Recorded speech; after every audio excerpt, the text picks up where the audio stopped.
Bem, vamos então agora ao primeiro painel do dia. O tema é Comércio Exterior, ações para ampliar as exportações de manufaturados e acelerar a inserção internacional de MPS. O moderador eu convido agora, Márcio Fortes de Almeida, que é vice-presidente da AEB. Vamos recebê-lo?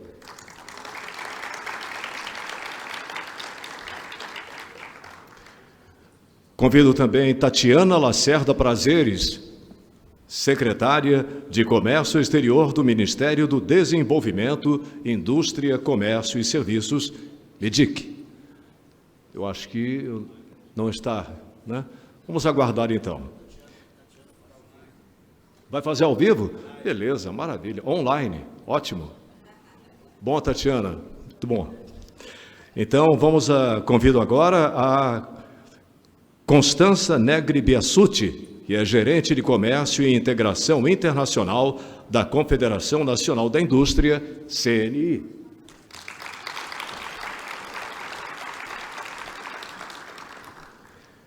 O debatedor Fernando Valente Pimentel, que é presidente emérito e diretor superintendente da Associação Brasileira da Indústria Têxtil e de Confecções, a ABIT.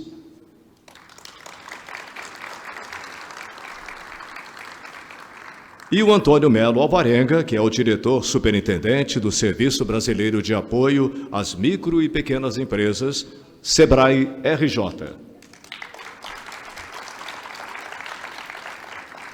Eu passo a palavra, então, ao Márcio Fortes de Almeida para fazer a moderação deste painel.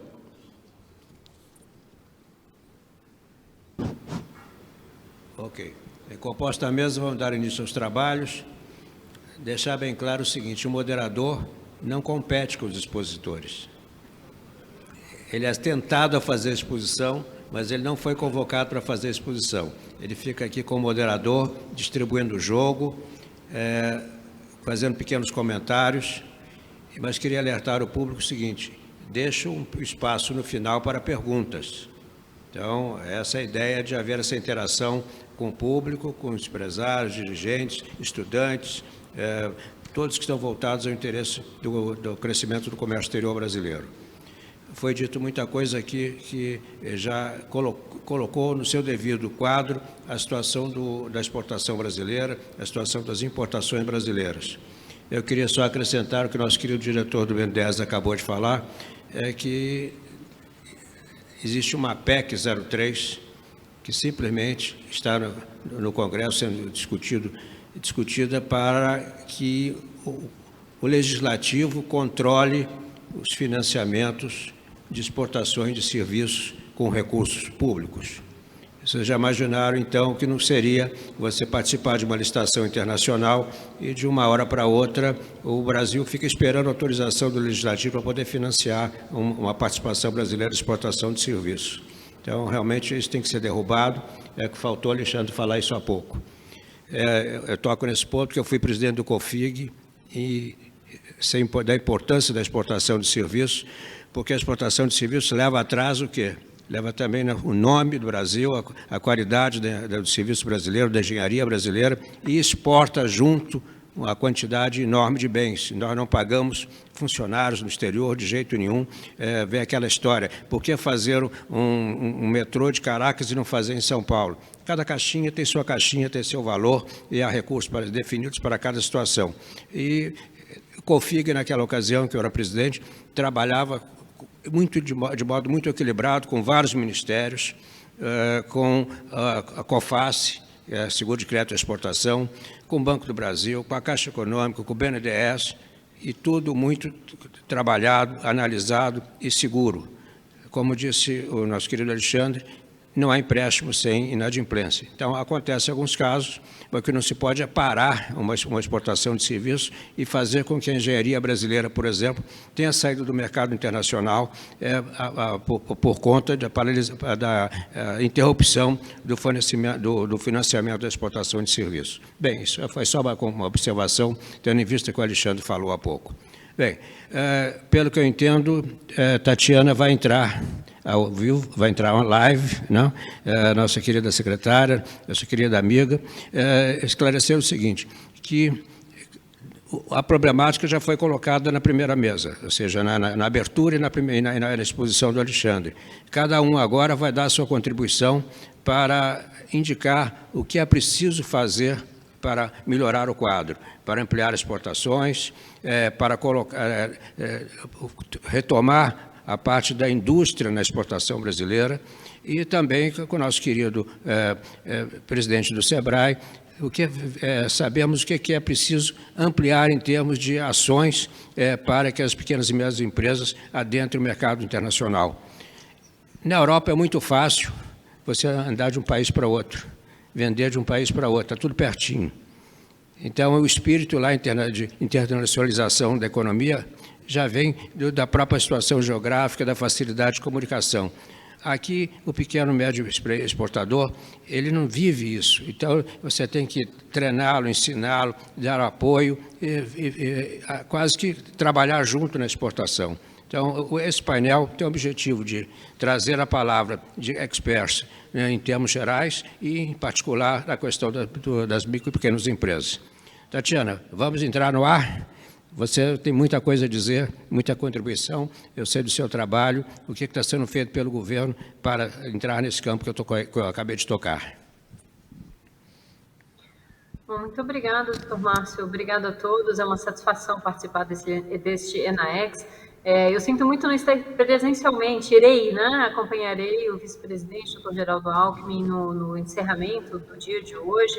Então, enfim, não pude ir antes, mas estou acompanhando aqui desde a abertura as discussões e, de fato, foi útil porque eu vou direto ao ponto, vou me abster de falar um pouquinho sobre balança comercial, apesar dos resultados muito positivos da nossa balança. Já se falou, nós temos um superávit recorde neste ano, as exportações estão nesse mesmo patamar elevado do ano passado, apesar da queda de preço de commodities. Foi interessante ver como o mercado foi convergindo para as nossas previsões, para as previsões aqui do Ministério do Desenvolvimento ao longo do ano. De fato, um ano muito positivo para o nosso comércio exterior, mas isso não significa que não tenhamos desafios, né? E eu diria que o principal desafio é ampliar a base exportadora do Brasil, fazer com que mais empresas de menor porte, possam se beneficiar das oportunidades associadas ao mercado externo. E eu acho que esse é um pouco o foco da nossa exposição. Ao ampliar a base exportadora, a gente também está falando em diversificar as nossas exportações e, enfim, um outro desafio que eu somo ao desafio de ampliar a base exportadora é agregar valor às nossas vendas externas, né? Nos últimos anos, o que nós vimos foi um crescimento, claro, das exportações do agronegócio, que é muito positivo. O problema é, enfim, a falta de dinamismo no crescimento das exportações de produtos manufaturados, e a gente vai falar do que está sendo feito para lidar com essa situação. Primeiro, alguns dados sobre enfim, o perfil das empresas exportadoras do Brasil, né? Se a ideia é ampliar a base exportadora, nós precisamos conhecer quem são as empresas que hoje exportam no Brasil, onde elas estão, em que setores elas se encontram, que tipo de mão de obra elas contratam. Isso foi objeto de um grande estudo que nós realizamos aqui na CSEX, chamado justamente o perfil das empresas exportadoras brasileiras, e nós chegamos a conclusões muito interessantes, né? Em primeiro lugar, nos chama a atenção o fato de que apenas 1% das empresas brasileiras exportam, é realmente um percentual muito baixo, né? Na verdade, um pouco menos de 1% das empresas, mas, ao mesmo tempo, elas respondem por 15% da mão de obra formal do Brasil, né? Então, há esse descompasso entre um número muito pequeno de empresas que exportam, mas essas empresas são empresas de porte mais alto, empregam mão de obra mais qualificada, esse é um outro ponto, empregam, enfim, um percentual desproporcional, né, desproporcionalmente mais elevado de mão de obra formal, mas elas também empregam funcionários com maior nível educacional, elas remuneram melhor seus empregados, ou seja, o que você falou anteriormente, é comprovado no Brasil, ou seja, os dados das empresas exportadoras brasileiras mostram que no mesmo setor, a empresa que exporta e não exporta, a que exporta remunera melhor em relação a que atua apenas no mercado interno. Nosso estudo também comprovou que as empresas que exportam são mais longevas, ou seja, elas lidam melhor com as adversidades, conseguem persistir enfim, atuando no mercado, né? São mais produtivas, são mais inovadoras, etc. Ou seja, aquilo que se sabe pela literatura foi confirmado com dados das nossas empresas exportadoras. A questão é, são poucas as empresas exportadoras e elas estão muito concentradas geograficamente, então é muito interessante ver quão concentradas no território brasileiro essas empresas estão. Eu confesso que me chamou a atenção pessoalmente de constatar que 9 unidades da federação tem menos de 100 empresas exportadoras. 9 unidades da federação têm menos de 100 empresas exportadoras. Nós estamos falando mais ou menos de um universo de 25 mil empresas exportadoras, mas 9 estados da federação têm menos de 100. Então, é realmente algo que, enfim, nos motiva a levar comércio exterior Brasil adentro, né? Interiorizar o comércio exterior. E é isso mesmo, porque, afinal de contas, se quem exporta remunera melhor, é mais inovador, mais competitivo, etc., a gente precisa fazer com que esses benefícios cheguem a um maior número de empresas.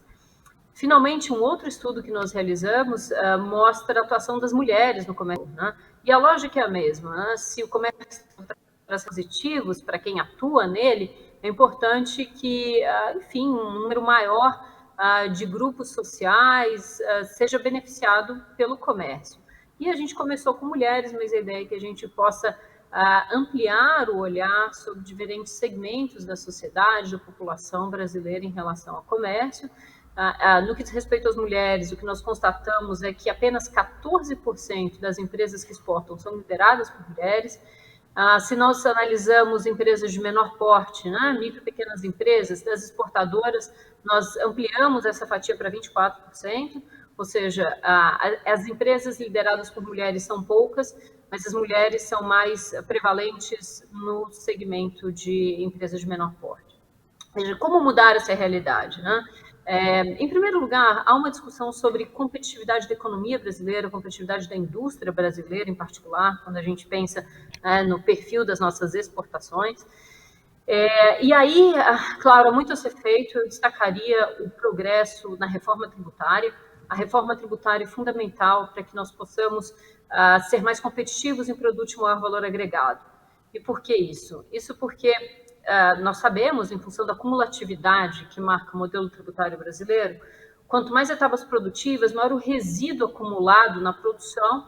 E como no Brasil ainda se exporta tributos, e eu destaco essa mensagem, no Brasil ainda se exportam tributos, quanto maior o resíduo, maior essa carga, né, que o produto brasileiro tem que carregar para se posicionar no exterior.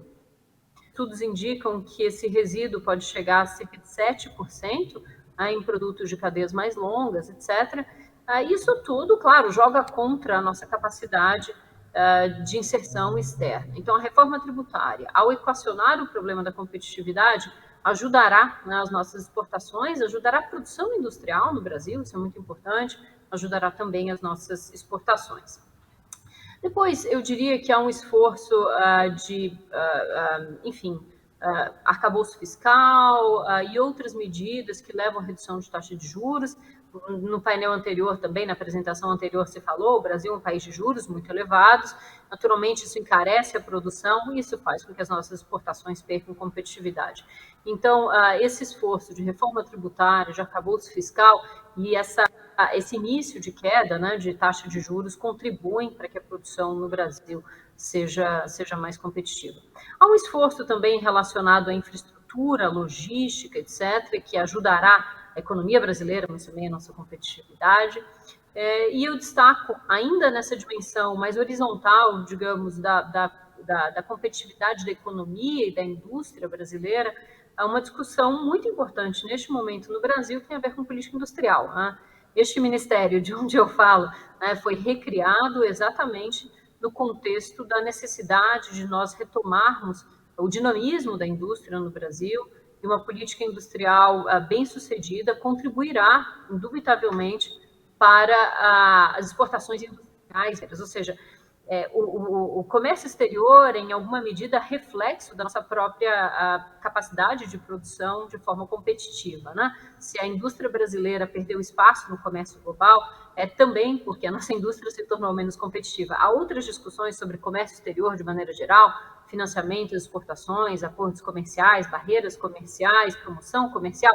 Há uma dimensão de competitividade exportadora que é fundamental para que a gente possa melhorar o perfil da nossa inserção externa, mas isso, de maneira isolada, não resolverá os problemas da nossa inserção externa, ou seja, há uma camada mais profunda que tem a ver com competitividade da economia e da indústria brasileiras, né? Então, esse aspecto precisa se somar a uma discussão sobre competitividade exportadora, para que, de fato, a gente mude o cenário da inserção externa, né, dos produtos e serviços brasileiros no exterior. Então, enfim, para retomar aqui, estamos trabalhando numa política industrial, há missões que foram definidas a partir de uma governança que inclui a participação da sociedade civil, do setor privado. Evidentemente, que a definição das prioridades da política industrial leva em conta as nossas próprias capacidades instaladas, parte do pressuposto daquilo que, enfim, nós já fazemos, naquilo que nós desejamos fazer, mas isso, digamos, trará resultados também para as nossas exportações. É muito importante que a gente tenha clareza que, para alguns setores, né, não faz sentido olhar para o Brasil apenas para o brasileiro, né? Alguns setores cujos investimentos se justificam apenas a partir da escala, né? E, enfim, ter um olhar para a política industrial associado ao comércio exterior é fundamental. Aliás, é fundamental para todos os setores, não apenas para aqueles que precisam de escala. Essa tem sido uma mensagem recorrente minha aqui no âmbito do Ministério, do governo, de maneira geral, e junto a outros interlocutores. Política de comércio exterior e política industrial estão estreitamente relacionadas. Nós precisamos levar comércio exterior em conta na formulação de política industrial, mas eu estava me referindo ao fato de que, para alguns setores, por exemplo, indústria de defesa, ou mesmo alguns setores, o próprio setor automotivo, né, alguns setores sofisticados, etc., de produtos de alta intensidade tecnológica, ou o investimento no Brasil tem um olhar para outros mercados também, ou o investimento no Brasil não ocorrerá, né? Então, é muito importante que nós pensemos em política industrial, em atração de investimentos para o Brasil, olhando também o cenário externo e as oportunidades associadas à exportação. Eu aproveito esse ponto para falar que comércio exterior é uma via de mão dupla. Para que o Brasil exporte, nós precisamos importar, né? Não há a menor dúvida disso. É necessário que nós tenhamos essa visão integrada a respeito de comércio exterior e política industrial, mas comércio exterior associando a importações e exportações.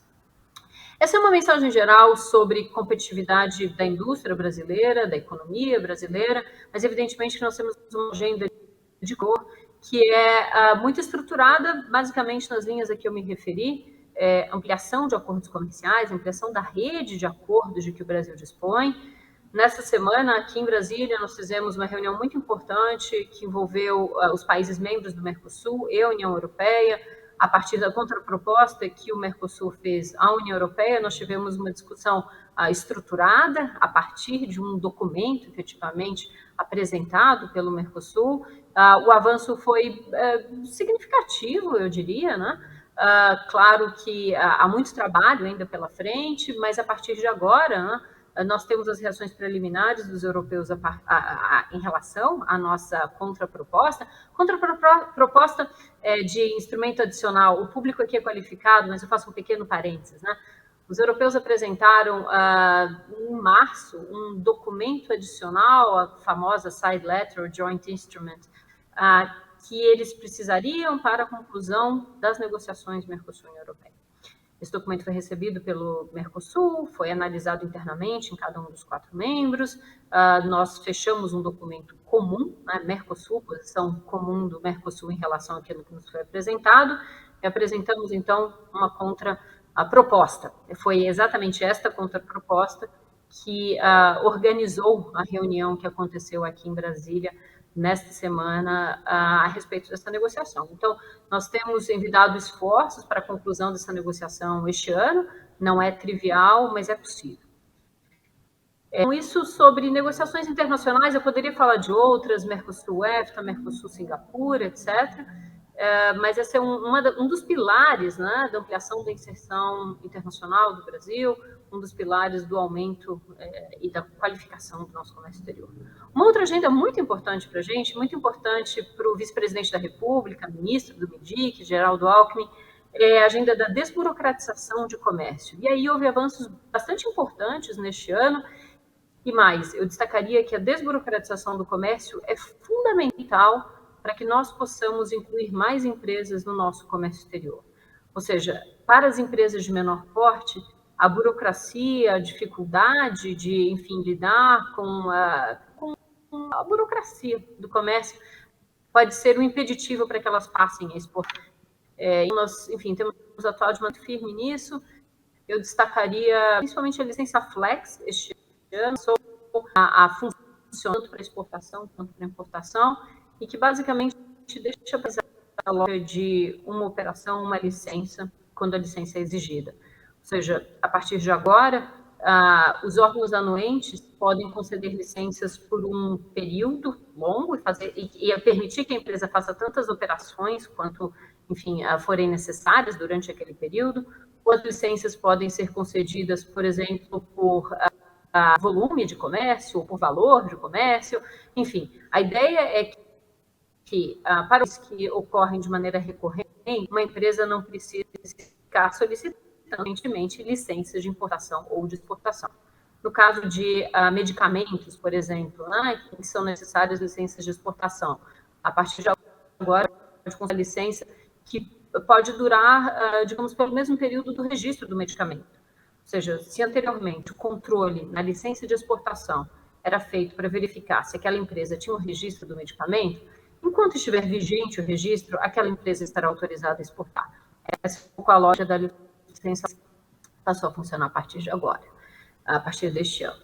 Então, eu falei de acordos de desburocratização, queria mencionar também a questão de barreiras ao comércio, um esforço de identificação para superação de barreiras comerciais, financiamento, muito importante, foi tratado pelo meu colega do BNDES logo antes desse painel, fundamental o aumento do volume dos recursos destinados pelo BNDES às exportações, é algo notável e que merece aqui registro.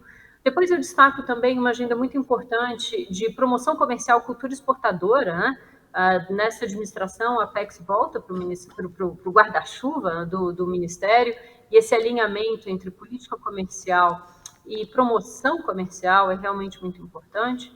É muito importante para empresas de menor porte, eu destaco aqui, se nós estamos falando em ampliação da base exportadora do Brasil, promoção comercial, cultura exportadora e, enfim, são agendas que são muito, muito importantes para nós, né? Imagem país, posicionamento do país no exterior, as nossas marcas, né? Marca contribui muito para a agregação de valor, mas isso tudo é muito importante para empresas de menor porte. Esse pacote, essa camada de comércio exterior precisa se somar à camada anterior a que eu me referi de competitividade da economia, da indústria brasileira, para que a gente possa reverter esse jogo. Nós recentemente lançamos a Política Nacional da Cultura Exportadora, que busca justamente reunir entidades públicas e privadas, todos aqueles que têm serviços a oferecer para que a empresa que tenha maturidade exportadora possa exportar, tenha acesso, né, a esses instrumentos de apoio. Nós estamos trabalhando com o Estado da Federação, é fundamental trabalhar com estados. O Brasil é um país, enfim, de dimensões continentais, não é possível, e de oferta exportável é muito diferente também, ou seja, o que tem potencial exportador no norte não é o que tem potencial exportador no sul.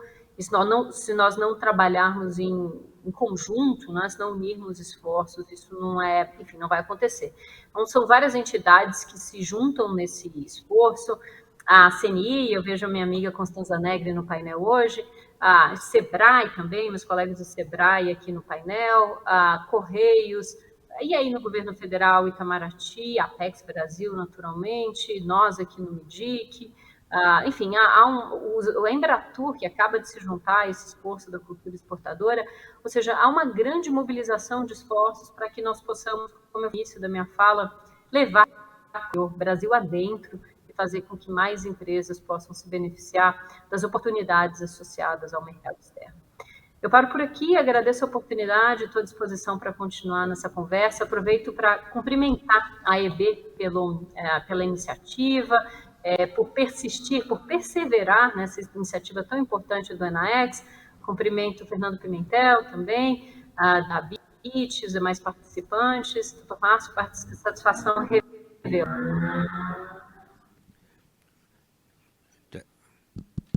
Excelente apresentação, Tatiana. Você deu um overview aí sobre vários temas, sobre vários pontos que merecem consideração no esforço exportador, seja para pequenas, seja para grandes empresas. Você tocou num ponto importante da promoção, né? Nós temos aqui a Apex como apoiando esse evento, e com seus programas, isso vinculado a pequenas empresas, isso traz resultados fantásticos. Eu acho que aqui está presente um presidente do Sindivest, que tem uma feira importante, que é a FENAVEST.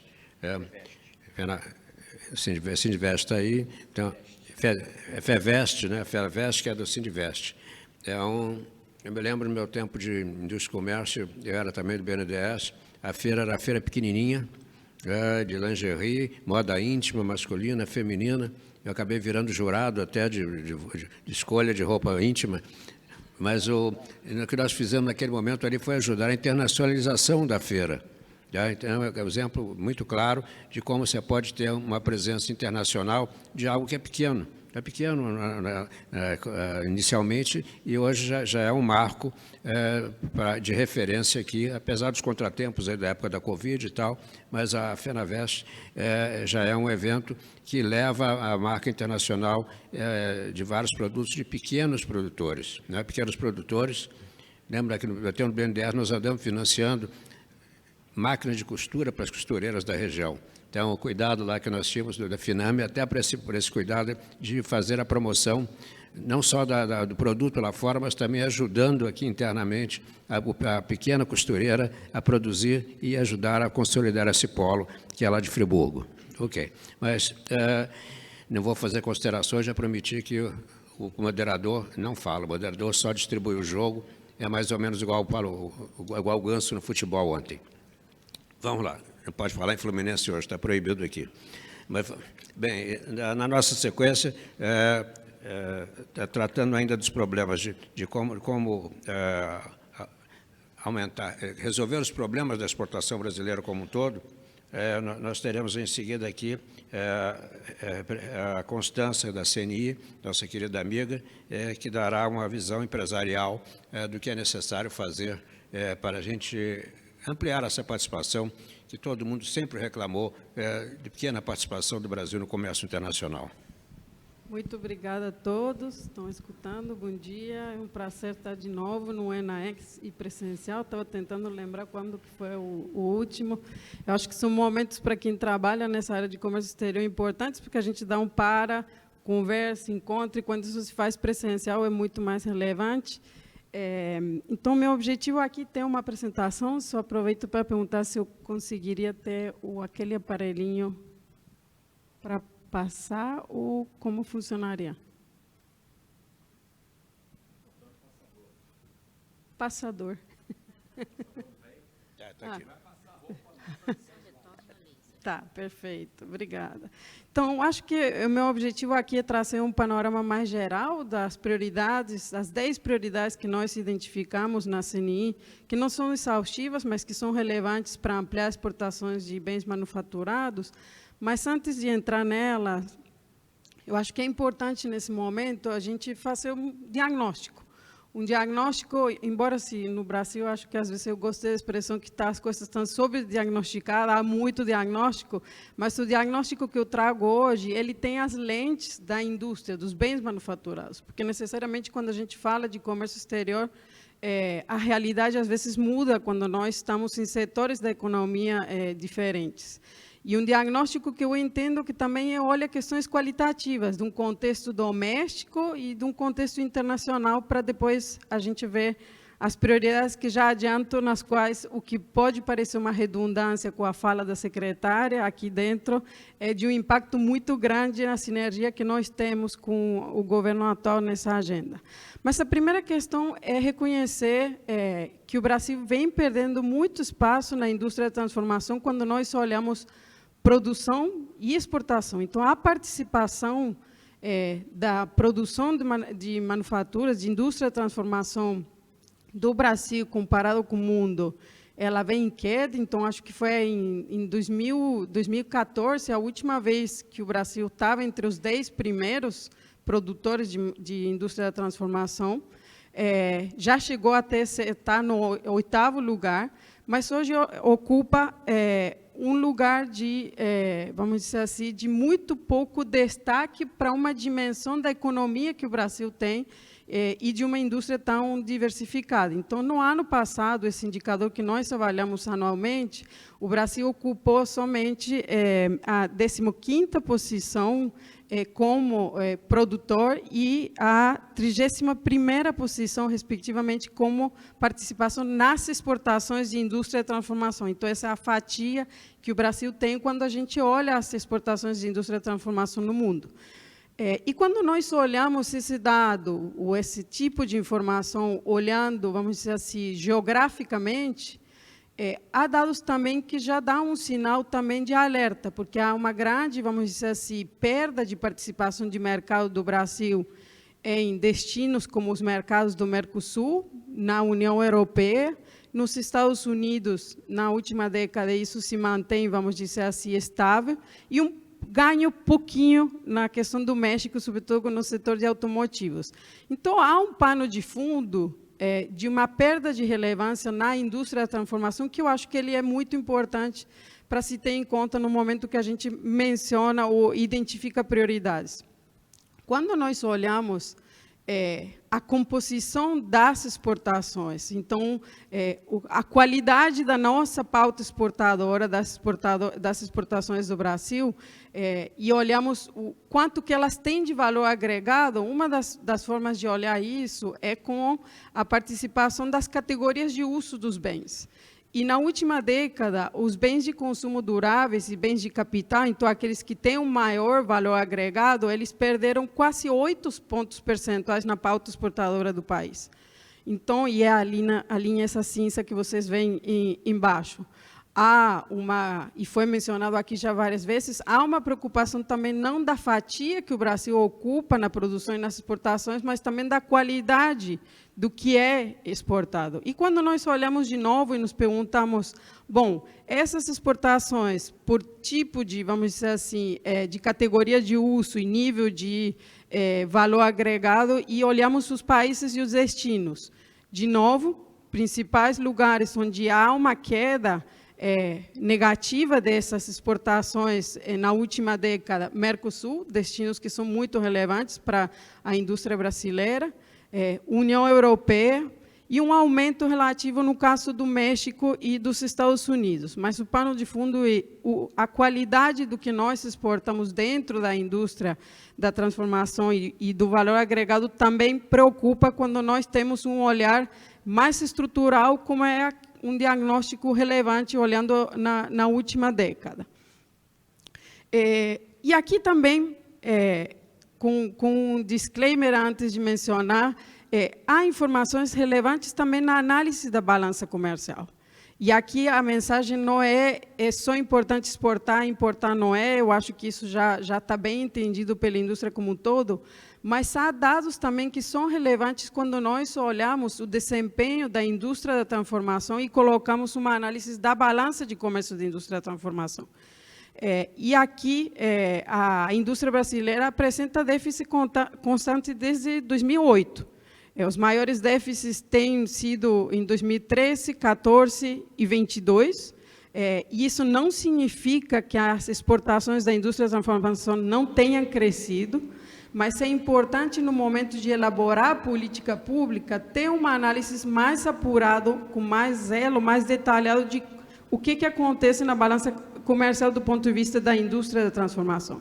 E o que pode parecer, às vezes, uma coincidência, não é, porque quando a gente olha esse déficit, então o superávit que a balança comercial teve no ano passado foi de 61,5 bilhões, 61,1 bilhões foi o déficit da balança da indústria da transformação no ano passado.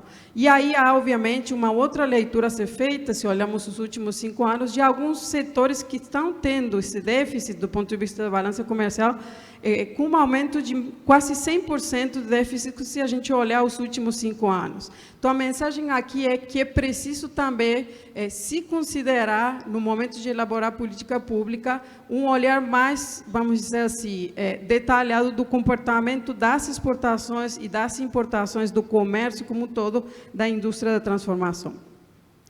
E quando nós olhamos esses dados que preocupam, obviamente, para a indústria, nós entendemos que eles preocupam duplamente, não só porque, em alguns casos, eles são negativos, embora para outros setores isso é positivo e é preciso considerar isso também, mas preocupam porque quando a indústria participa menos no comércio exterior, quando a indústria exporta menos, pela relevância que a indústria tem para a economia, e isso é uma questão que acontece, vamos dizer assim, em qualquer país do mundo, os efeitos são muito mais positivos ou mais negativos a depender do que acontece. Então, embora a indústria representa quase 13% do PIB da indústria da transformação, se olharmos só a indústria da transformação, ela responde por quase 50% das exportações brasileiras de bens e serviços, 62% dos investimentos empresariais de pesquisa e desenvolvimento e 25% da arrecadação dos tributos federais. Então, há, vamos dizer assim, uma dimensão de se olhar, de promover as exportações de manufaturas, tem a ver, é importante para o comércio exterior, mas é importante para qualquer país que tem como objetivo o crescimento e desenvolvimento econômico. E isso está comprovado nos dados que eu trago aqui. Eu diria mais, quando nós olharmos o impacto que as exportações na economia brasileira têm, especificamente, existem outros dados que comprovam que a cada 1 bilhão exportado pelo Brasil em 2022, a depender do nosso parceiro comercial, foram gerados, no caso dos Estados Unidos, 24 mil empregos, 545 milhões de massa salarial e 3,6 bilhões de produção. No caso do Mercosul, esse número é parecido em termos de emprego, a cada 1 bilhão exportado foram gerados 24 mil vagas de emprego, e o nível de massa salarial também parecido como nos Estados Unidos, e no caso da União Europeia vemos efeitos desse impacto também parecidos. Agora, o mesmo não acontece, para dar um exemplo aqui, quando nós olharmos os efeitos na economia das exportações para a China. Então, as exportações, em 2022, a cada 1 bilhão exportado pelo Brasil para a China, foram gerados 15 mil empregos. Os impactos na economia são menores. E a forma de fazer essa fórmula, a explicação, é entender que a qualidade da pauta exportadora, quando nós olhamos esses parceiros, no caso dos 3 primeiros, ela está, obviamente, com uma composição muito mais predominante de indústria da transformação, o que não é o caso do 4º parceiro. Então, aqui a mensagem é, há números que preocupam, não preocupem aqui, eu acho que não é uma análise dicotômica de exportar, não importar, não é preciso importar, é uma análise cuidadosa, estrutural da última década, e há também uma análise de qual que é o impacto redobrado desses números que preocupam para a indústria da transformação quando nós olhamos o comércio exterior. Mas, ao mesmo tempo, para reverter esse cenário, vem um segundo exercício que eu acho que precisa ser feito, olhar o contexto, um diagnóstico mais qualitativo, e aqui já foi muito mencionado, em alguns casos, e o grande resumo desse diagnóstico qualitativo há ainda desafios estruturais que o Brasil tem do ponto de vista da sua agenda de competitividade, que independem do comércio exterior, mas que acabam afetando de maneira considerável o comércio exterior. Há questões, vamos dizer assim, de infraestrutura, de competitividade, que continuam trazendo um impacto negativo, mas há um contexto internacional que ele precisa também ser olhado, o mundo não é mais o mesmo, as dinâmicas de comércio, já foi mencionado aqui, as prioridades do ponto de vista de política industrial no mundo também estão mudando muito. Há discussões ligadas à segurança nacional, geopolítica, questões de descarbonização, de sustentabilidade, da própria questão de mudanças climáticas, o próprio processo de digitalização, que são oportunidades ou desafios a depender de como nós enxerguemos. A grande avaliação é que o Brasil, diante desse contexto que se configura de mudanças no âmbito internacional, eu diria que ele tem muitas mais oportunidades do que desafio, mas que eles não se trasladam automaticamente em ganhos nem para o setor produtivo, nem para o setor agropecuário, se nós não colocarmos de pé políticas, no caso do comércio exterior, pragmáticas para dar resposta. Então, há uma série de fatores que eu entendo que, quando nós olhamos a agenda de integração internacional, eles dão mais uma chance para o Brasil poder se diferenciar e entrar nesse processo de cadeias globais, regionais, e essa eterna discussão, como nós gostaríamos de chamar, mas que, para isso, há deveres de casa que ainda precisam ser feitos, mas há um contexto que propicia uma oportunidade a mais para o Brasil se integrar e reverter esse cenário. Então, quando nós olhamos esse diagnóstico quantitativo de números, de inteligência, esse diagnóstico do contexto atual, na CNI temos trabalhado, primeiro, com uma filosofia que eu acho que ela tem um olhar mais triangular. É preciso trabalhar na agenda de propostas de política pública, de defesa de interesses, mas ela também vai acompanhada de ações concretas, de áreas de promoção comercial, de internacionalização, como foi aqui bem destacado pela secretária Tatiana, e eu diria até mais, por uma outra frente de atuação de diplomacia empresarial. Então, há muitos momentos que essas ações de abertura de mercados de terceiros países, elas se encontram no meio entre política pública, promoção, e há um mix nessas duas frentes, nas quais o Brasil precisa, e nós, como setor produtivo, ousar mais. A persistência da diplomacia empresarial também traz ganhos importantes para essa integração internacional.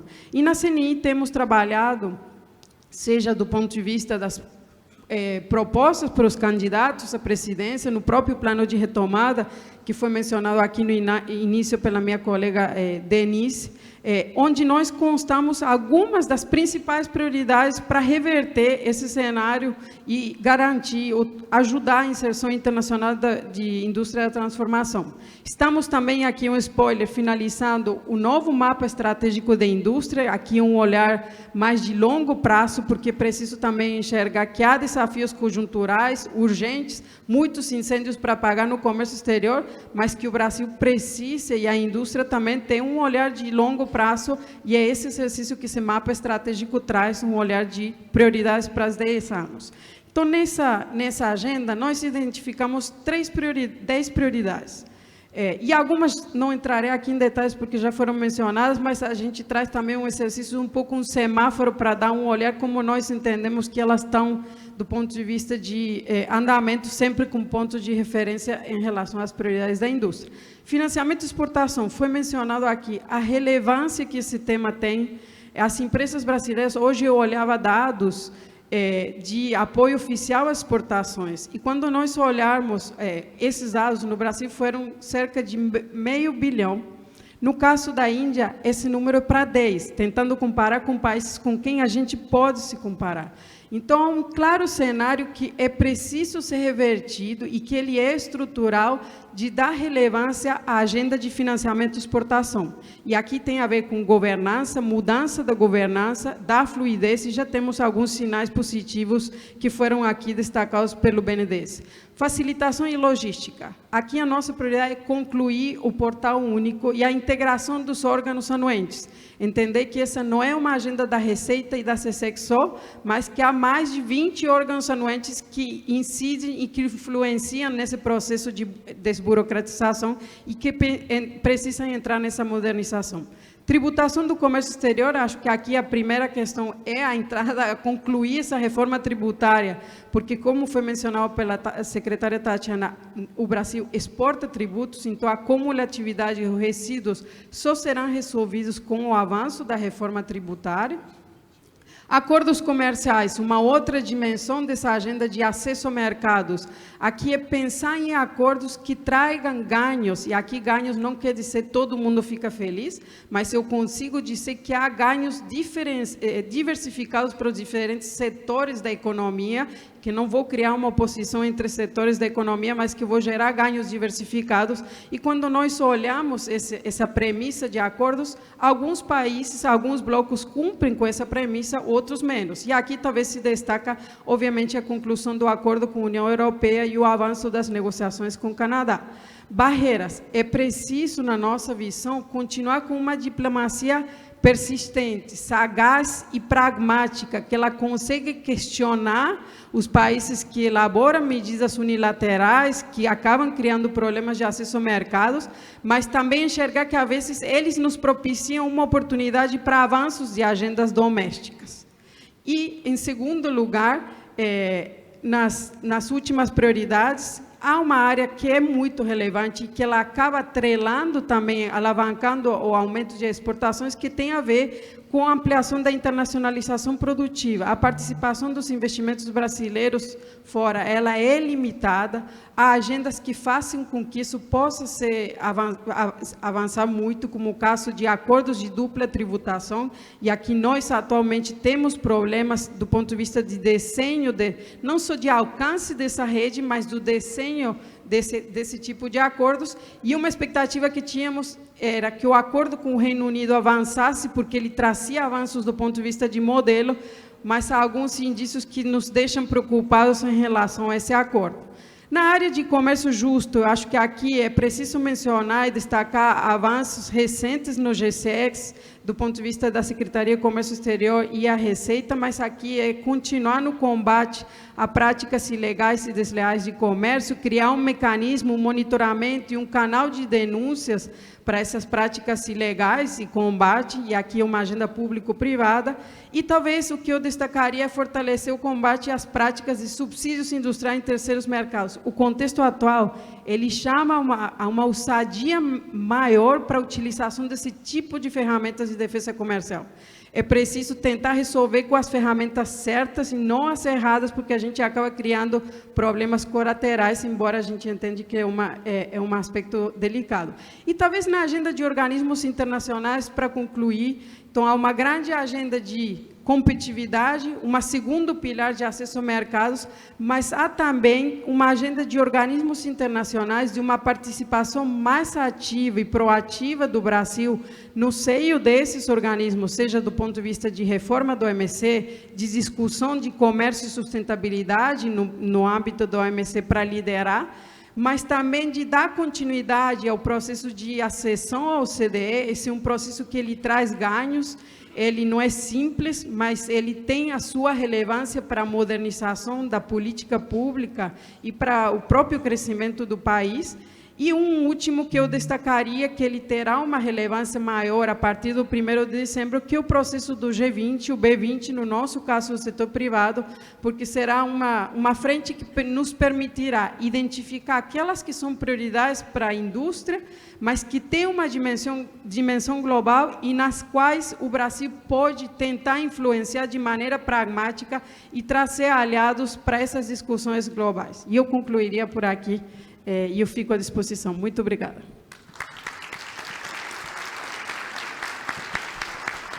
Obrigado, Constância. Esse último ponto que você colocou, G20 e B20, né, Business 20, nós tivemos uma reunião na Firjan ainda na semana passada, né, Fred, em que nós trouxemos gente da Prefeitura, gente do Governo Federal, do Itamaraty em particular, empresários, para ver a oportunidade que existe com a realização desse evento no Brasil. Quem conhece o G20 sabe que ele não tem secretariado, ele não tem um follow-up. Acabou. Já falei, desnecessário, um dia importante para os empreendedores desse país. E aqui alguns números que eu acho que são muito interessantes. O mundo é feito de pequenas e médias empresas. Esses dados eu não fui contar se tem 517 milhões de empresas, mas as fontes estão aqui embaixo e poderão ser conferidas posteriormente. E isso não é uma questão só nacional, isso é uma questão planetária, seja na Ásia, seja na América do Sul, seja na América do Norte. é um mundo em que as empresas de pequeno e médio porte predominam. E é natural que assim seja.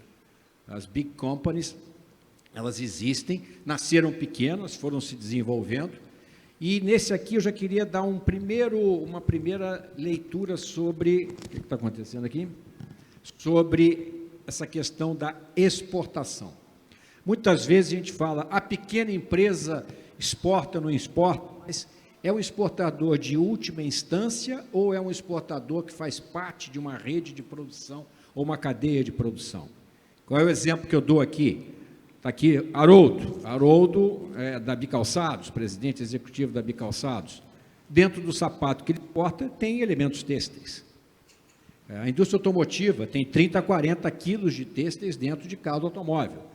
Então, essa análise exportadora e a participação da pequena empresa ela tem que ser vista, a nosso ver, sobre o exportador de última instância e sobre as empresas que fazem parte da cadeia produtiva. Mas, sob qualquer ótica, no caso específico da indústria têxtil, nós estamos entre os 5, 6 maiores setores do mundo, mas não estamos entre os maiores exportadores. Então, a importância da pequena empresa tem a ver também com o que já foi falado aqui, em mercados mais ou menos integrados. E essa importância das pequenas empresas, e aí já vindo para o Brasil, a secretária Tatiana já colocou alguns números, nós temos 27 mil empresas no universo exportador, esses são dados que são públicos, de um país que tem mais de 17 milhões de negócios. Claro que os nossos negócios, por vários regimes tributários que existem, ele é um incentivador da multiplicação dos pães. Ou seja, a reforma tributária poderá nos auxiliar num contexto de maior consolidação de negócios, porque as empresas fazem o seu planejamento tributário a partir de uma realidade que você vive na questão dos impostos.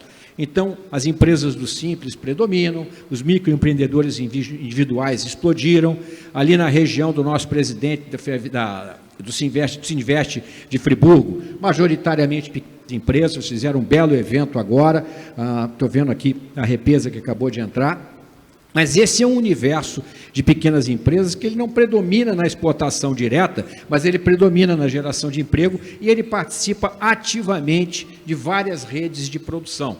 Um grande varejista brasileiro que tem instalações comerciais no Uruguai e na Argentina, ele é o exportador do vestuário, mas essa roupa foi feita, ou o artigo foi feito por uma série de pequenas empresas que compõem a sua rede produtiva. Então, eu acho importante que a gente faça uma avaliação, não só do exportador de última instância, mas também do exportador que participa da cadeia de exportação como um fornecedor. Nós, da indústria têxtil e confecção, não é diferente, 90% das companhias são de pequeno e médio porte, e nós incentivamos realmente as empresas a participarem do comércio mundial. Tem uma frase de um grande industrial do nosso setor, que já não está mais conosco, que sempre disse, já se vão muitos anos, você não é competitivo lá fora, o lá de fora é competitivo aqui dentro. Então, qualquer política de neoindustrialização tem que passar, como a secretária colocou, por uma visão internacional. Países baleia como o nosso tendem a ser um pouco mais fechados na sua participação do comércio mundial como gerador do PIB. Mas nós sabemos que exportar, participar dos negócios internacionais tem uma série de vantagens e aqui tem alguns desafios que nós colocamos e algumas dicas para essas empresas que querem participar do comércio internacional. Então, participar da agenda internacional não pode ser, a nosso ver, uma agenda de oportunismos. Nada contra a possibilidade de você operar no mercado mundial como um operador, digamos assim, intermitente.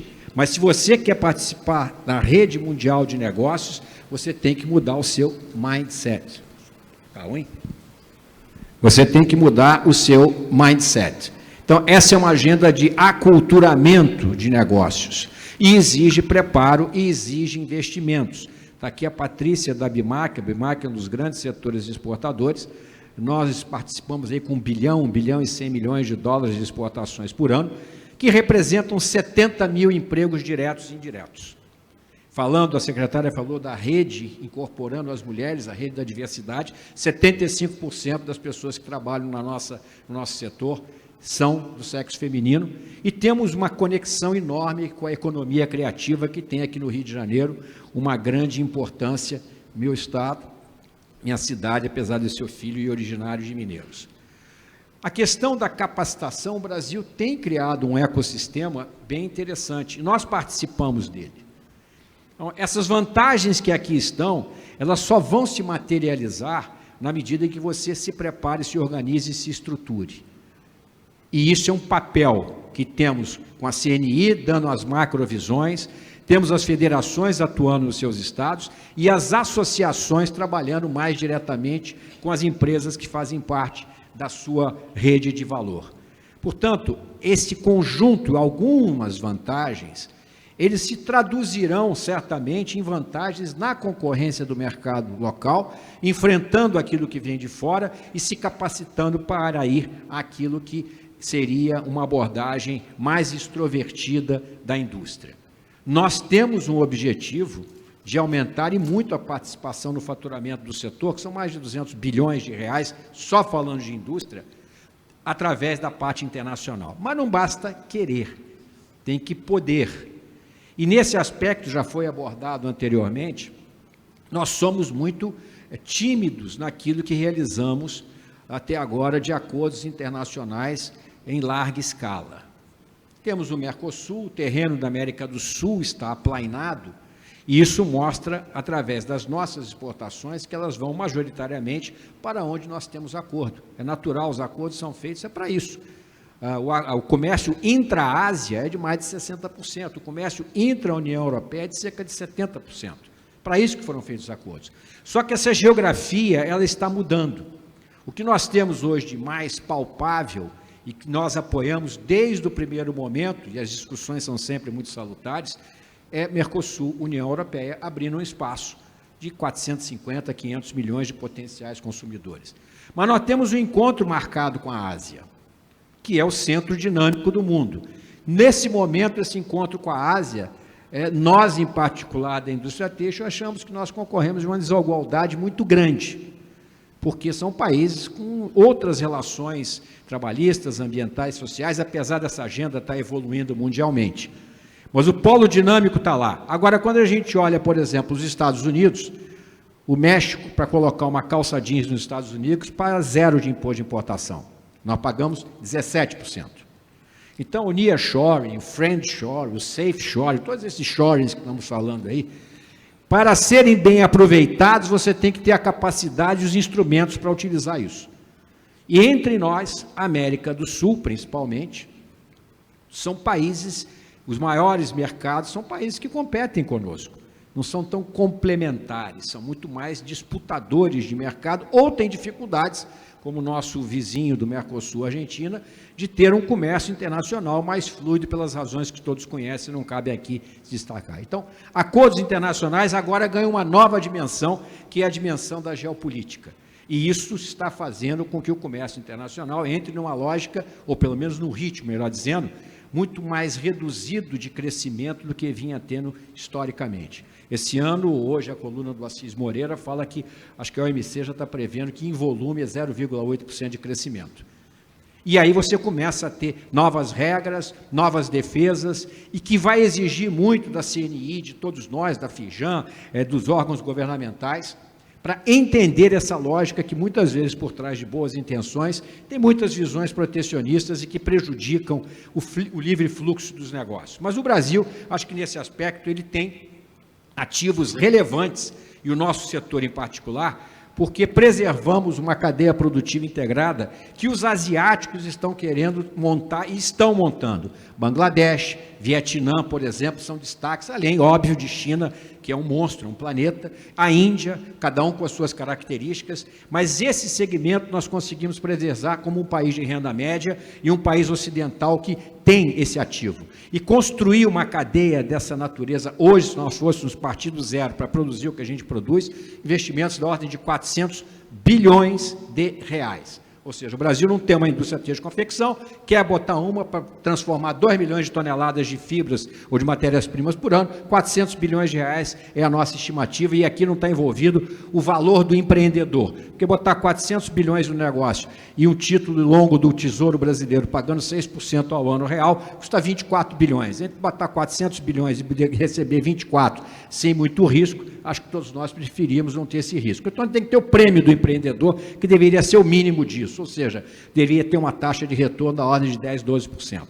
Mas essas estão abrindo-se porosidades nessa cadeia produtiva, aqui são os grandes números, por conta de uma série de situações de desigualdade concorrencial, e cito aqui, neste momento, o problema do tratamento diferente que estão sendo dados, pelo menos temporariamente, a plataformas internacionais vis-à-vis a indústria e o varejo brasileiro.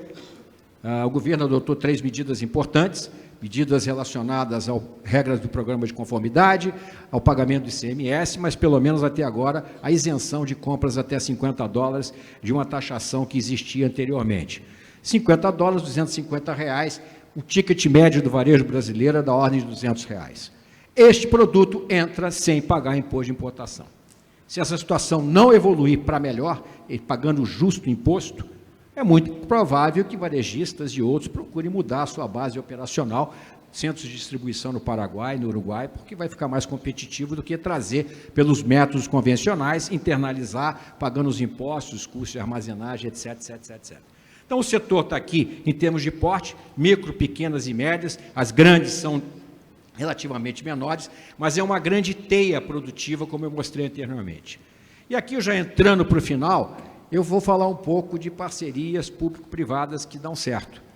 E eu destaco aqui com a Apex, a Ana Repesa está aqui presente, representando a entidade.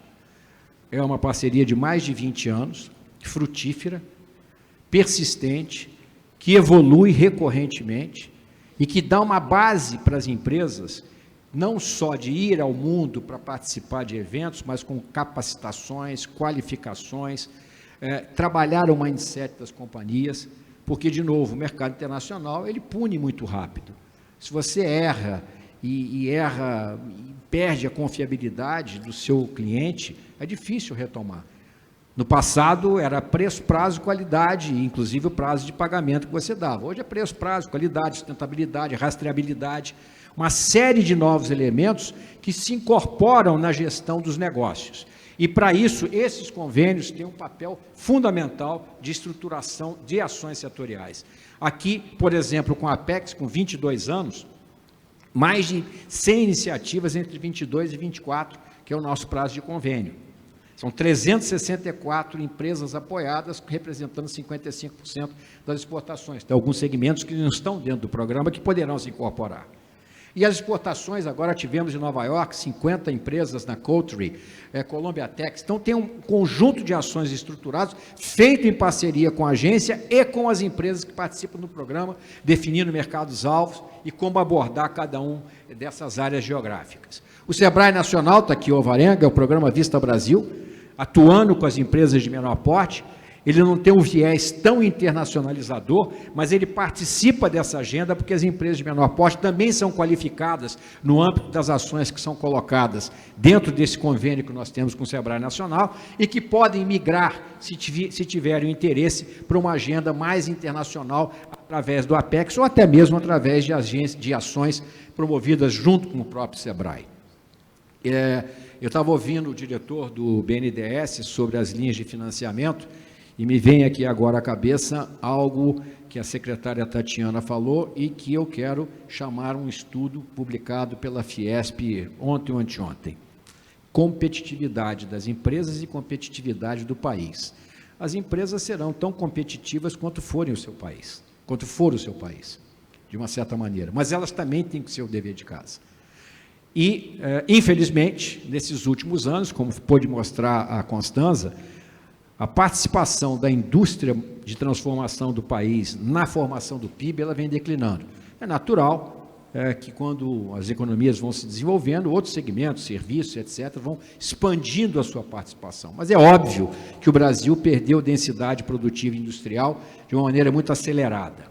Isso Se nós quisermos ser um país de grande nível de desenvolvimento, de qualidade de vida, a indústria vai ter que avançar junto com o agro, junto com o serviço, junto com o comércio. O Marcos estava ali, não está mais, e eu participei de várias agendas agora com a cotonicultura brasileira. O Brasil, esse ano, deve ser o maior, esse ano safra, vai superar os Estados Unidos como o maior exportador de algodão do mundo, e um algodão de qualidade.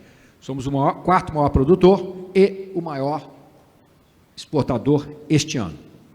Bom, tudo ótimo, é fantástica a lavoura, você vai para o Brasil Central, você vê investimentos excepcionais, tecnologia, rastreabilidade, georreferenciamento, realmente algo que vale a pena conhecer. Mas você exporta 1 quilo de algodão a $1,70. E você poderia exportar 1 quilo de roupa a mais de $25. E gerando a cada bilhão de dólares de exportação, algo como 70 mil empregos formais.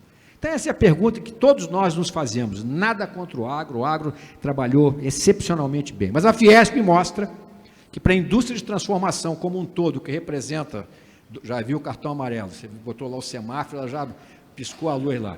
A Fiesp mostra que para a indústria de transformação recuperar o terreno perdido por uma deficiência de investimentos nos últimos anos, que nós temos que colocar 456 bilhões de reais nos próximos 10 anos, a cada ano, em investimento na indústria. O quinhão da indústria têxtil e confecção é de 22 bilhões de reais por ano. Então, é um esforço hercúleo.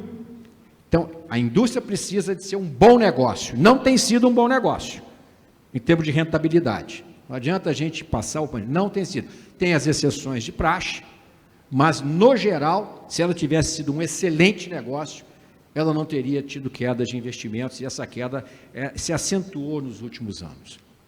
E isso é um problema, porque a competitividade se dá não só pelas variáveis macro, mas também pelas variáveis micro e as variáveis setoriais. E eu entendo que o Brasil poderá ter e tem uma oportunidade excepcional de avançar nessa agenda utilizando algumas vantagens comparativas. Aqui se falou de energia, mas o Brasil é o país da energia barata e da conta cara. E nós vamos pagar 342 bilhões de reais de conta energética esse ano, sendo que 60% é geração, transmissão, distribuição e iluminação pública, e 40% é encargos, impostos, etc.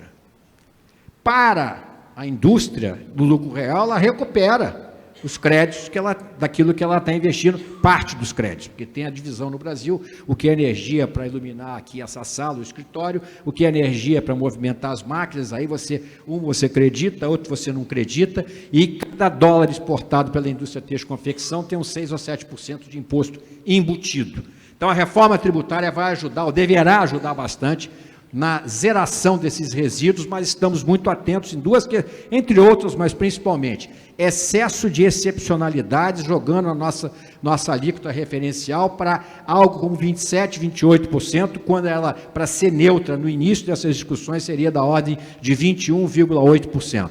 Se ela ficar de 27% para mais, vai ser a maior alíquota de IVA do mundo. A maior hoje é a Hungria, com 27%, mas na Europa vai de 19% a 21%. Aqui um outro convênio que nós temos do Moda Índia. Mas voltando ao BNDES, falando do agro. O BNDES é fantástico, mas o Brasil, no geral, o ministro Márcio Forte sabe muito bem disso, tem que, para crescer uns 3%, 4% ao ano, tem que investir 25% do PIB, que dá 2,5 trilhões de reais ao ano. O BNDES sozinho não vai dar conta disso, óbvio, mas ele pode ser uma grande alavanca, gerando projetos e capilarização porque ele é um selo de qualidade, é um selo de confiabilidade. Mas se eu comprar uma máquina agrícola no BNDES, eu vou pagar entre 8% e 10% ao ano, me corrija se eu estiver errado, mas eu, para comprar uma máquina industrial, vou pagar entre 16% e 20% ao ano. E foi mostrado aqui que a carga da indústria é 12% da participação do PIB, 18,8% da contribuição previdenciária e 25% dos impostos federais. Então, há um desequilíbrio, não é à toa que a indústria perdeu participação, inclusive a própria indústria têxtil e confecção, apesar de ter preservado um papel relevante no mundo, porque nós estamos entre os 5, 6 maiores, a indústria manufatureira no PIB mundial em torno de 1,2%, 1,3%, e nós estamos aí com mais de 2%. Então, eu quero frisar também programas que o governo está fazendo, foram citados pela secretária Tatiana. aprendendo a exportar uma versão setorial para o vestuário. Nós estamos trabalhando muito proximamente nas nossas autoridades. O país tem um ecossistema muito interessante que poderá catapultar cada vez mais a nossa agenda internacional, mas nós, como empresários, temos que fazer o nosso dever de casa e as autoridades têm que fazer o seu dever de casa, que é criar um ambiente melhor de negócio. E quando eu falo ambiente melhor de negócio, eu estou falando, por exemplo, não só em segurança jurídica, mas em segurança física e patrimonial. Aconteceu, e o Brasil, e o Rio de Janeiro, eu posso falar, porque eu sou carioca, tem perdido batalha contra o crime. Isso está prejudicando investimentos. E vai prejudicar mais se nós não encontrarmos um ambiente que atraia cérebros e não exportemos cérebros em todas as suas dimensões. Mas voltando aqui ao eixo, ao leito do Rio, é um outro programa que nós estamos participando com o governo, que é de grande relevância, e é a Plataforma Brasil Exportação, que também foi apresentada, que é um projeto muito interessante de disseminar e mostrar o que pode ser feito. Aqui se falou de serviços de comércio exterior, aqui falou exportação de serviços, que cresce também em grande expansão, em grande ritmo, e eu vejo que o que nós temos dentro do nosso setor, ministro Márcio e demais colegas de painel e outros, há espaço, mas essa agenda ela tem que ser uma agenda perseguida em todas as áreas governamentais. O custo do Brasil é 1,7 trilhão a mais do que a média dos países do OCDE. Não é o melhor país do OCDE, não. A média. Somos favoráveis, viu, Constanza, ao Brasil aderir integralmente ao OCDE.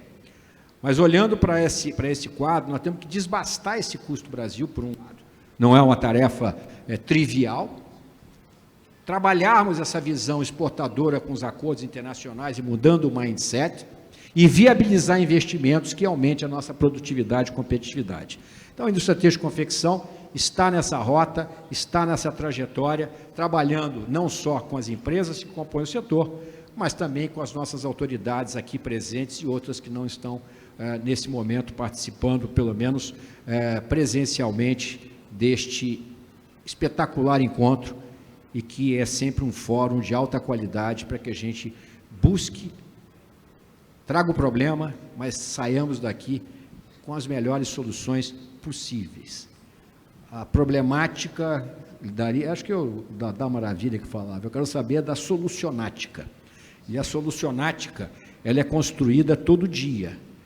E tem que ter plano de médio e longo prazo, mas nós temos que limpar o mato do curto prazo para que investir, empreender, tomar risco, seja algo que vale a pena no nosso país, e eu acho que vale, e aumentar essa exposição internacional com equilíbrio concorrencial, mas não com balanceamentos não adequados, como, por exemplo, nessa questão das pequenas encomendas que está contando agora. Então, eu termino com palavras de um otimismo consciente. O Edmar Baixo já dizia que o nosso dever de casa é enorme. Se você olhar para ele, talvez a gente fique com um pouco de preguiça, mas nós não somos preguiçosos, nós vamos ter que saber puxar os nós certos, com as maiores externalidades possíveis, para a gente entrar num ciclo virtuoso na agenda mundial e que nos coloque onde nós temos que estar, botando a nossa criatividade, nossa agenda de sustentabilidade e todos os ativos que esse país tem e que devem ser muito bem explorados por todos nós, e trazer aqui um nível de qualidade de vida para a sociedade que cause orgulho em nós e uma invejazinha naqueles que competem conosco. Muito obrigado, um grande abraço. Cumprimentos, Pimentel, pela bela exposição. Você elogiou o evento. O evento se valoriza por exposições como os atuais participantes desse painel, você, Constança, nossa querida Tatiana. E agora vamos ter Alvarenga, porque eu não sei se ele vai entrar agora, depois de algumas palavras que você disse, se ele vai entrar como apoio à pequena e média empresa ou se ele vai entrar como defensor da agricultura, porque ele também é presidente da Sociedade Nacional de Agricultura. Antes, só queria falar uma que estou vendo ali, que o Caio está aí presente, que tinha saído, que é da GE Selma, falou-se aqui em reforma tributária, não esqueceu regimes especiais, né? Regime especial, o seu recofe aí não pode ir para o brejo, né? Isso aí que é importante. Ok. Alvarenga, a palavra toda sua. Escolha o seu tema para aumentar a participação das pequenas e médias empresas. Eu aqui ainda estou na micro pequena empresa. À tarde, nós teremos o painel que vale muito a pena assistir, do agronegócio, que tem o Marcos Bianchi, que está aqui, que é um craque, a OCB, representante da OCB, da CNA, da Caramuru, e o agro é uma inspiração para os demais setores de como é que se cresceu. O Brasil saiu de 40 anos atrás, mais ou menos, 40, 50 anos atrás, o Brasil era importador de alimentos. E hoje é um dos maiores exportadores de alimentos do mundo. Então, serve de inspiração, e os argumentos, serve também como argumentos para defender os demais setores, vendo o que deu certo na exportação do agronegócio e o que dá para fazer também nos outros setores. Então, aqui, ainda complementando aqui o da micro e pequena empresa, e hoje é o dia, como lembrou o amigo Fernando Pimentel, hoje é o dia da micro e pequena empresa, não é isso? Então, o Brasil tem lá 11 mil micro e pequenas empresas exportadoras, mas elas representam apenas 1% da exportação. Exportação, no caso das micro e pequenas empresas, elas têm um grande problema, que é o custo Brasil, né? Além do custo Brasil, elas têm várias deficiências que precisam ser sanadas, né? Falta um pouco de maturidade, falta um pouco de conhecimento, falta recursos financeiros. Então, isso aí é uma tarefa que o SEBRAE tomou para resolver. Então, a gente exporta hoje, as micro e pequenas empresas exportam para a América do Sul, América do Norte e a Europa. Basicamente, são esses os países que representam 60%. Exporta óleo de soja, madeira, joias e pedras preciosas. São os principais produtos das micro e pequenas empresas. Claro que exporta também produtos de vestiário, mas o principal é esse. E o SEBRAE dispõe uma estrutura muito grande para orientar aqueles que precisam, que querem, as micro e pequenas empresas que querem exportar, né? Claro que tem diversas vantagens nessa questão, que são os ganhos de novos mercados, acúmulo de experiência de mercado, elevação do nível de gestão das organizações. A micro e pequena empresa, quando ela entra no mercado, ela passa a ganhar muito em termos de gestão. Dilui o risco delas, ela tem um grande aprendizado, atualização tecnológica, ganha competitividade, acelera o desenvolvimento, ou seja, é muito importante, é muito bom para as micro e pequenas empresas se aventurar no mercado internacional, mas para se aventurar no mercado internacional, elas têm que se preparar. E o SEBRAE tem 2 programas grandes aqui no Rio de Janeiro, que é o ProGlobal e o ProInter. O ProInter é um programa que trabalha mais as micro e pequenas empresas voltadas para a área de tecnologia, e o ProGlobal para todas as áreas, né? Nesses programas nós tivemos grandes, importantes resultados, como, por exemplo, o faturamento bruto dessas empresas cresceu 89%, o índice de competitividade cresceu 23%, e o índice de internacionalização 85%. Foram 8.872 empresas atendidas por este programa ProGlobal. Eu tenho um videozinho que fica mais fácil. Alguém pode mandar exibir esse videozinho? É um videozinho desse programa, é 2 minutinhos apenas, é rápido, é mais fácil e é melhor do que eu ficar repetindo as coisas aqui. A tecnologia existe para isso e o marketing também. Vamos lá, o vídeo.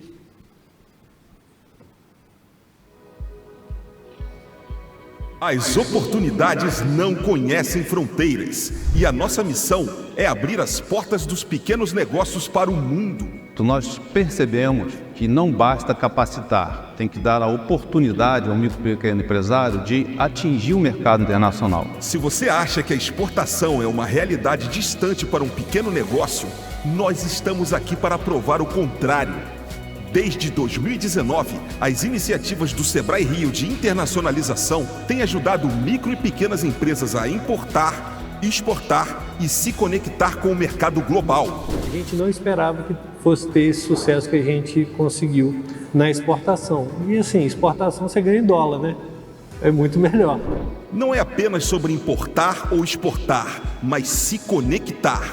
Desde 2021 a 2023, foram inúmeros programas e projetos e mais de 40.500 atendimentos. Estes dados estão acima da média nacional, o que evidencia que os nossos esforços estão no caminho correto. A missão do Sebrae Rio é despertar todo o potencial de expansão de pequenos negócios. Projetos como o ProInter, o ProGlobal, Global Experience e Catalisa já ajudaram centenas de empresas a aumentarem seu faturamento e a alcançarem mercados globais. Nosso programa ProInter apoia mais de 140 empresas de base científica e tecnológica. Ganhou 16 prêmios e aumentou o faturamento dessas empresas em até 72%, além de gerar uma captação de investimento de mais de 17 milhões de dólares. O ProGlobal viabiliza a importação e exportação para serviços e produtos de diversos setores. Desde 2020, atendemos mais de 8.870 empresas, aumentando a aptidão para a internacionalização em 85% e o faturamento bruto em 89%. O Global Experience é um evento online voltado à internacionalização. Nos últimos 2 anos, tivemos mais de 2.400 participantes interessados no crescimento e expansão global de negócios. Vamos transformar as linhas do mapa em rotas de sucesso para os pequenos negócios. A jornada para a internacionalização já começou no estado do Rio. É isso aí. Esse é o trabalho que a gente executa. Somos pequenininhos, né? Estamos começando. Você vê que a gente começou aqui no Rio em 2021, mas a principal característica do empreendedor, né, do empreendedor brasileiro é a persistência. Então, nós vamos persistir, nós vamos continuar, nós vamos trabalhar, nós vamos continuar ajudando as micro e pequenas empresas a ingressar no mercado de internacionalização. E contem conosco mais uma vez. Obrigado, Alvarenga. E não percam hoje, às 2 horas, o do agro, que é muito bom.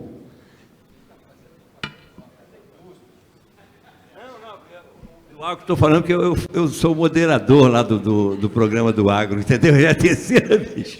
Eu vou subir aqui, mas vale muito a pena assistir. Daqui a pouco começa a discussão do 8% contra 40%, não é isso? Já estamos brigando por isso aí. Bem, só lembrar 2 palavrinhas aqui que foram ditas a passar, a questão de startups e inovação. Isso é muito importante de você para impulsionar a exportação brasileira em geral e a conquista de mercados. Afinal, nós temos cérebros aqui, e os cérebros estão indo embora. Os cérebros vão para fora trabalhar em outros países que dão mais oportunidade de trabalho. Nós temos que aumentar a nossa competitividade, também segurando os cérebros aqui e desenvolvendo startups com inovação. Isso é importante. Bem, eu não sei pela organização, nós estamos com 15 minutos de atraso.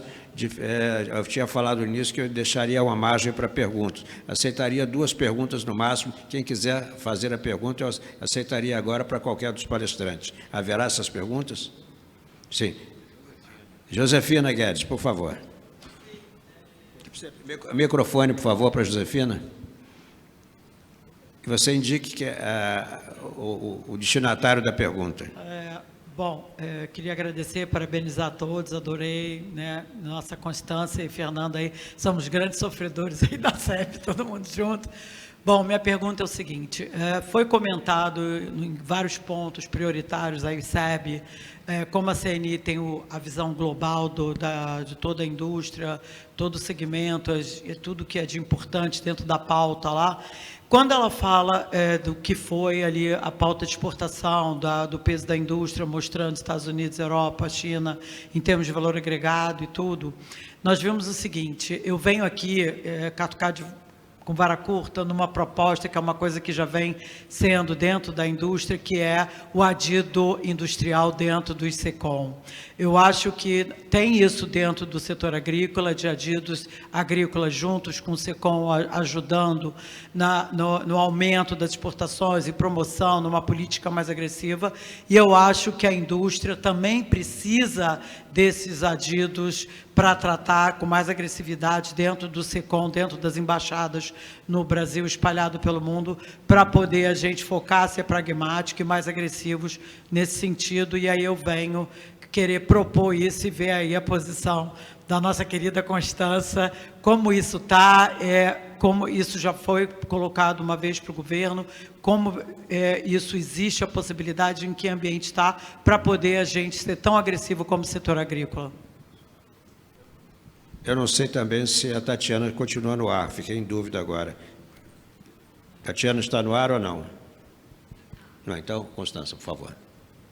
Obrigada. Eu acho que o primeiro é dar um contexto, porque, obviamente, quando a gente trabalha em entidades, tem a visão própria, mas para posicionamentos a gente tem todo um processo de consulta.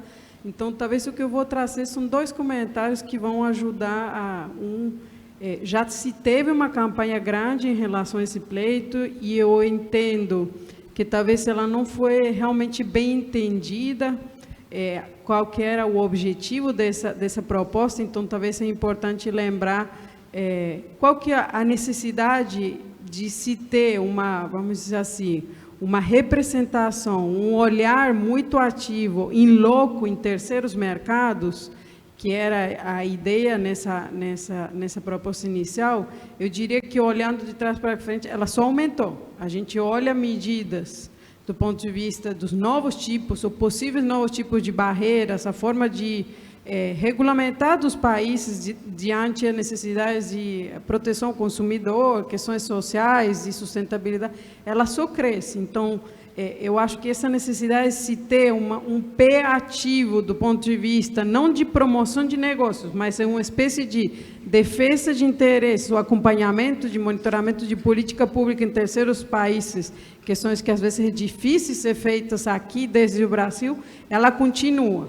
Agora, o que talvez eu focaria menos, e isso tem que ser revalidado, rediscutido no âmbito dos mecanismos da indústria da CNI, qual que é o formato? Acho que é menos sobre se é tal funcionário em tal ministério, em tal estrutura, mas é mais sobre a necessidade de se contar com uma função, vamos dizer assim, do ponto de vista de política externa, de comércio exterior, de monitoramento, e de defesa dos interesses na elaboração de políticas públicas em terceiros países. Então, entendo que a necessidade ainda continua, ela está mais vigente.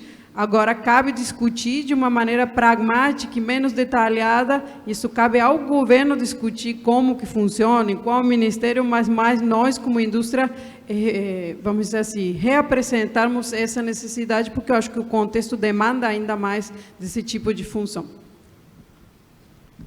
Obrigado, Constança. Alguma outra pergunta? Se não, Tatiana, que eu gostaria de dizer alguma coisa? Eu queria provocar a Tatiana, já que ela vai entrar no ar. É o seguinte, Tatiana, fala um pouquinho sobre defesa comercial, sobre antidumping, antissubsídios, interesse público, que eu acho que isso aqui interessa muita gente aqui. Aproveita o gancho agora para poder dar esse recado final. Bom, obrigada. Eu basicamente concordo com o que a Constança disse sobre...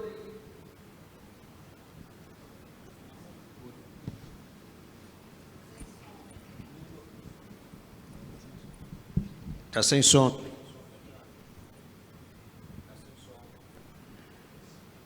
Talvez vocês me vai ter que recomeçar 2 parágrafos. Tá bem, obrigada. Eu queria dizer que eu concordo basicamente com a Constança sobre o tema da adidância. Enfim, é um tema importante. Eu confesso que não está exatamente na pauta neste momento, mas a necessidade não diminuiu, ao contrário, aumentou. Então, enfim, nós estamos abertos aqui a discutir esse tema.